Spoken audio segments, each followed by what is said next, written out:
भारत के सबसे ज्यादा जीने वाले इंसान। नंबर 5, स्वामी शिवानंद।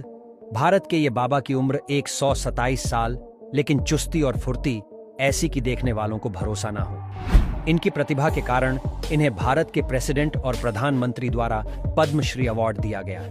इनसे लंबे समय तक जीवित रहने का राज पूछा तो तब उन्होंने बताया कि उनके डेली रूटीन जैसे रोज सुबह जग के योगा, ध्यान करना और उबला हुआ खाना खाना। इनका जन्म 8 अगस्त 1869 को हुआ था। जैसा कि आप उनके आधार कार्ड में देख सकते हैं, वह कोविड-19 वैक्सीन के सक्रिय समर्थक हैं और वैक्सीन लगवाने वाले सबसे उम्रदराज लोगों में से हैं। नंबर 4, तपस्वी जी महाराज। पटियाला के राजशाही महल में राजकुमार के रूप में जन्मे ये बाबा, जिनका जन्म 1770 में हुआ था और मृत्यु 1856 में हुई थी। यह कुल 186 सालों तक जीवित रहे थे।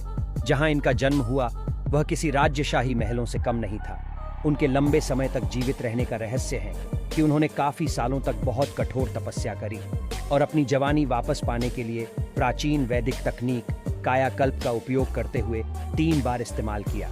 यह बहुत कठिन तपस्या होती है।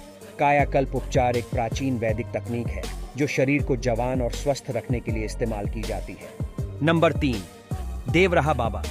इन्होंने अपनी उम्र, तप और सिद्धियों के बारे में कभी किसी से कोई दावा नहीं किया। सहज, सरल और सादा जीवन जीने वाले बाबा देवराहा तो बिना पूछे ही सब कुछ जान लेते थे। यह उनकी साधना की शक्ति थी।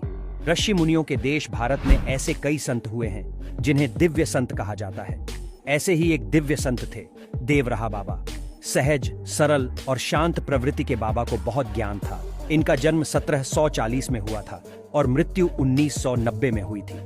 यह कुल 250 सालों तक जीवित रहे थे। उनसे मिलने आने वालों में देश दुनिया के बड़े बड़े लोग, जैसे देश के पहले प्रधानमंत्री जवाहरलाल नेहरू, राजीव गांधी से लेकर अटल बिहारी वाजपेयी भी आ चुके हैं।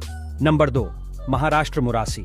ये व्यक्ति 181 सालों से जीवित है और अभी भी अपनी मौत का इंतजार कर रहे हैं। वाराणसी, उत्तर प्रदेश में निवास करने वाले मुर्सी को लगता है कि मौत ने उनके घर का रास्ता भूल गया है।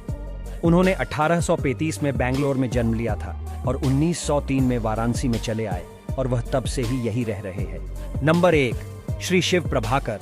उनका जन्म 1263 में अकावुर मारा में हुआ था और उन्होंने 9 साल की आयु में गुफाओं में ध्यान लगाना शुरू कर दिया।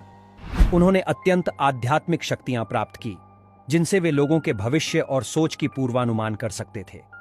कुछ लोग कहते हैं कि उन्हें ध्यान करते समय हवा में उड़ते देखा। उनके साथ 123 सालों के जीवन काल में उन्होंने 17 बार अपना शारीरिक रूप बदला। उनकी इतनी सारी आध्यात्मिक क्षमताएं थीं कि उन्हें दक्षिण भारत के 18 सिद्ध योगियों में से गिना जाता था। 6 अप्रैल 1986 को उनका केरल के पहाड़ों में समाधि ले ली।